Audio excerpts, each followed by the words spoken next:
Special thanks to Danny's parents, Mr. and Mrs. DeWinter, who generously donated $25 to our fundraiser.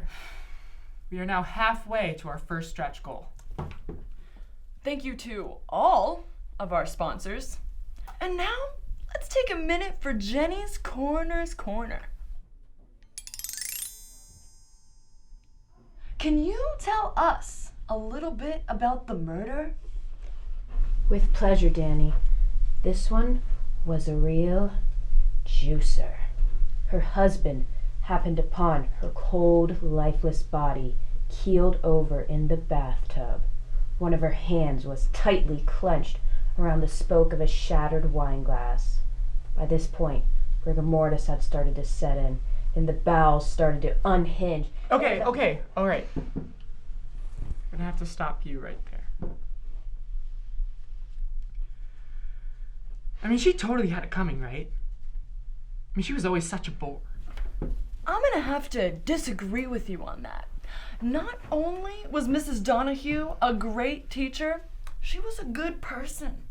I can't imagine who would do such a thing to such a sweet woman. Well, my money is on our brother David. I mean, it's always someone close to the victim, right? That's why I have trust issues. We'll cut that out later. Usually, we just talk about these cases.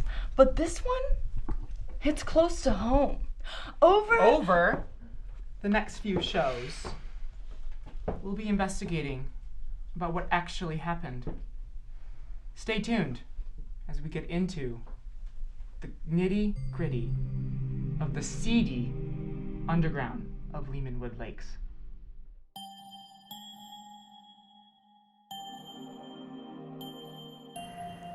She was the perfect older sister.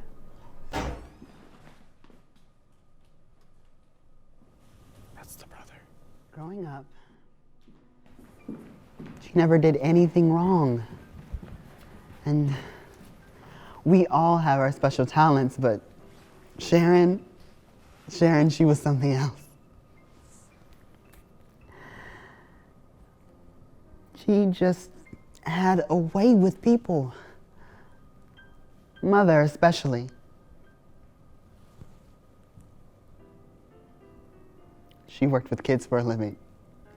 And she flaunted that every chance she got. And I tried to live up to her. But nothing I ever did was good as Sharon.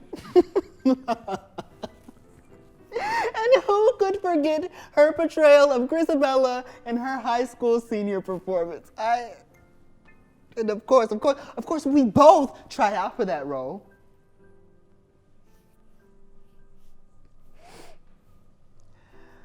Memory, all alone in the moonlight, I can dream of the old days. I was beautiful then.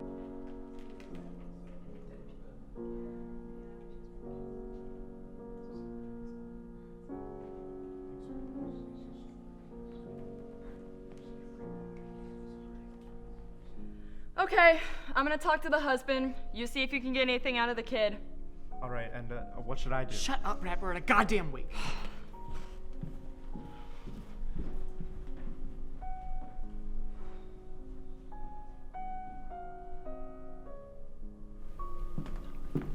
You found the body, right?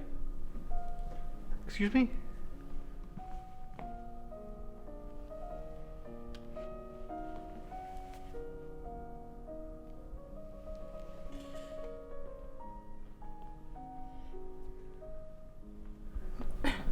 I'm sorry, I'm sorry for your loss, but, you did find the body, right? Maybe you should leave.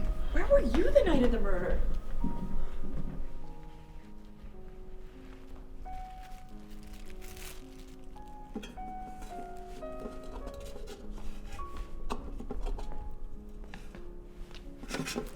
What are you doing? Everyone mourns differently.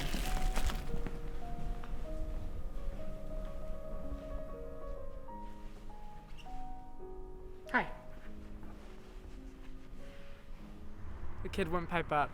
I bet the dad's coaching her. I did get some weird vibes from him. But David didn't seem so keen on me asking questions either. I don't think we can rule him out. Jenny, what did you see? I got her ashes. I'm sorry, you what? I got some ashes. Okay, well, while you guys were getting kicked out, Oh, yeah, right. I found out they're having a small family gathering in about an hour to help spread the ashes. Maybe we could go and get some more information. Or, I mean, the house is empty right now. We could go and investigate. Yeah, investigate. You mean like break and enter? You guys, there are so many hairs in here. I bet they're Mrs. Donahue. Jesus Christ, it's their fucking bathroom.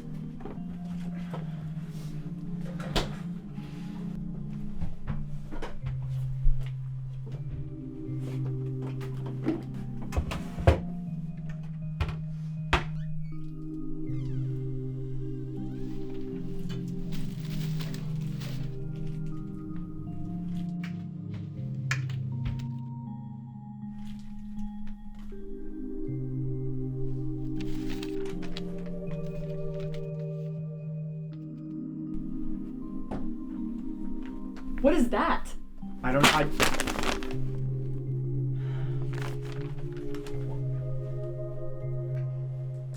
Look what we found.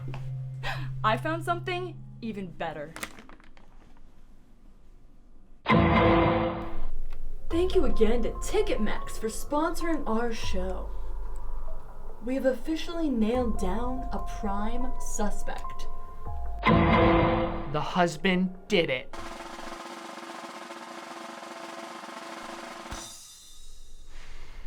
Jim Donahue stood to benefit greatly from Sharon's death.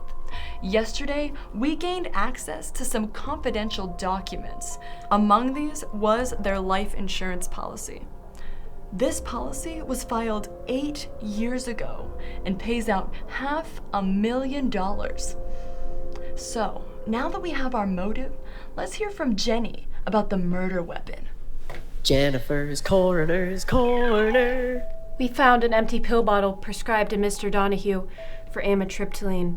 When taken in excess, this drug can cause hallucinations, convulsions, heart palpitations, and even death. So what you're saying is that if someone were to, say, crush up a few of these pills and spike some wine with them, that they would die. Yes, they would definitely die.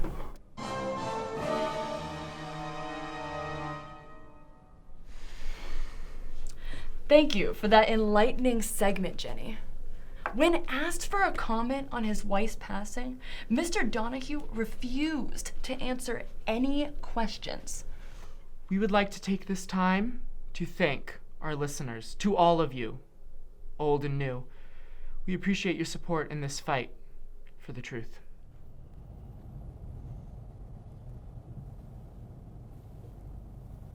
Is that his car? Yeah, that's it. Guys, are we sure we should be doing this here?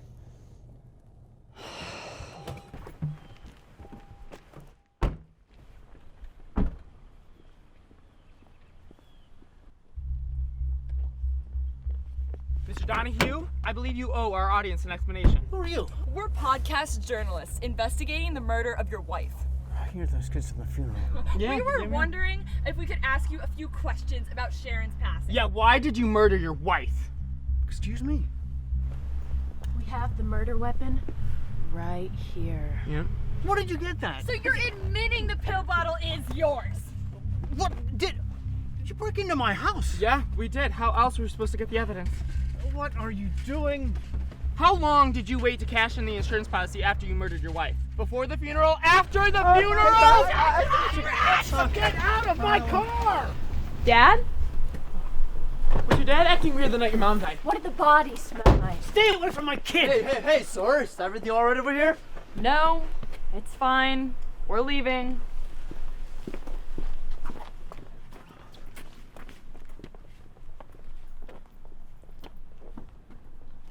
Another job well done for the crossing guard.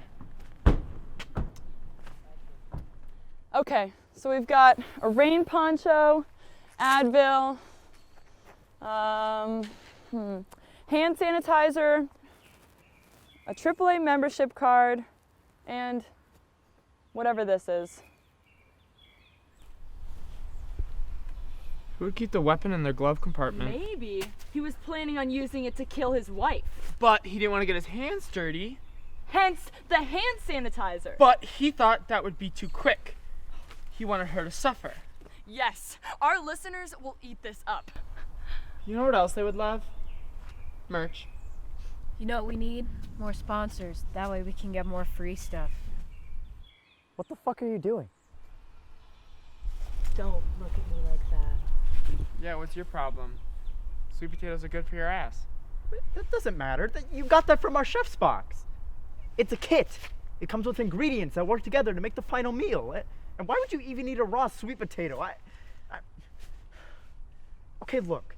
We were sent that for PR. That means it's for all of us. And we were supposed to work together to make something, I don't know, something meaningful. And you knew we had plans to cook tomorrow, and you went off the rails, and you did what you wanted with it anyway. It's just disgusting. Chill, dude. We can buy more sweet potatoes. It's not about the sweet potatoes, okay? This whole thing is just fucked up. All right? It started off fun. It was a good story. I thought it'd be good for our podcast, but your little investigation has gone way too far. Don't you see you're actually starting to hurt people, okay? Real people? You think you're so innocent in all of this? You're not better than us, okay? You've been with us every step of the way. You could have left at any time. You were always like this, never willing to sacrifice for the success of the group. Always thinking about yourself. Why do you think we always call you Rat? It's not a term of endearment. Fuck you guys.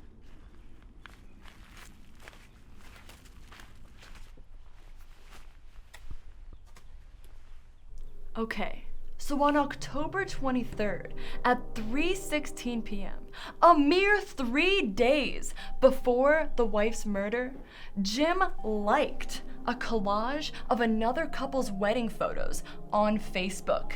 He then proceeded to comment, "Great pic!" exclamation mark. "Reminds me of the good old days." Smiley face. And the term good old days is of note here. He was clearly crafting a pointed statement aimed at his wife. Of course, we know, in actuality, Jim envies the young happy couple because their relationship is better than theirs ever was. Also, we recently uncovered Chloe's medical records from when she was 2 months old. These revealed that Chloe was an objectively pudgy child with an unfortunate case of infant acne. I didn't even know that was possible. How horrible. It is horrible. Jim obviously was upset by this. He clearly blamed Chloe's appearance on Sharon. So, this combined with the insurance policy makes more than enough motive for Jim to commit this heinous crime. Oh, I've got chills. This is honestly so cray. It is cray. What's more cray though are the deals you can get by purchasing a subscription to Chef's Box. Yes, get your first box free with the code INFANTACNE. That is one word, INFANTACNE. Special thank you to podcast listener Golden Panda 420 for their tip about where Mr. Donahue will be tomorrow at 8:35 p.m. We won't disclose the location for his safety. But just know that it's incriminating.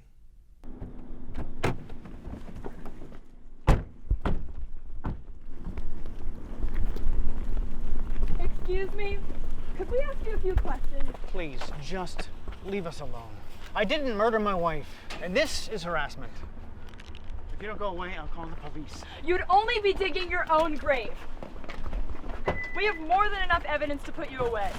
What actually do you fucking have?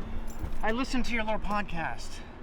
Medical records and old insurance statements aren't criminal evidence. You know, you're acting awfully defensive for somebody who's supposedly innocent. Your hair's were all over that crime scene. It's our bathroom! You know, I don't have to explain myself. You are idiots. And this is exhausting. Good luck with your stupid podcast. We had a massive breakthrough in the case yesterday, thanks to Mr. Donahue himself. He dodged our questions and directly threatened us for even attempting to talk to him. I'd murder my wife. These are clearly the words of someone haunted with a guilty conscience. We assure you that we will not stop until we get to the bottom of this heinous crime and bring justice to the people of our community so everyone can sleep safe at night. On their own Jasper mattress. Using the code murder in the first degree, that is one word, murder in the first degree, you can get free shipping off your second purchase. And thank you to all of our dedicated fans who have supported us by buying merch. As of yesterday, our Jim Did It t-shirts have officially sold out. So, we all know you have heard the news. The coroner's report was officially released last night and said that Mrs. Donahue died of natural causes. While many will interpret this as an exoneration of Mr. Donahue, do not be deceived. The corruption at the coroner's office runs deep. Trust us when we say that we've done some digging and have uncovered many skeletons in their closet. Dear listener, we implore you to always question truth, no matter what anybody tries to tell you. Question everything. As people, we're inclined to search for closure, but the story is far from finished. On next week's episode, is Mrs. Donahue actually dead?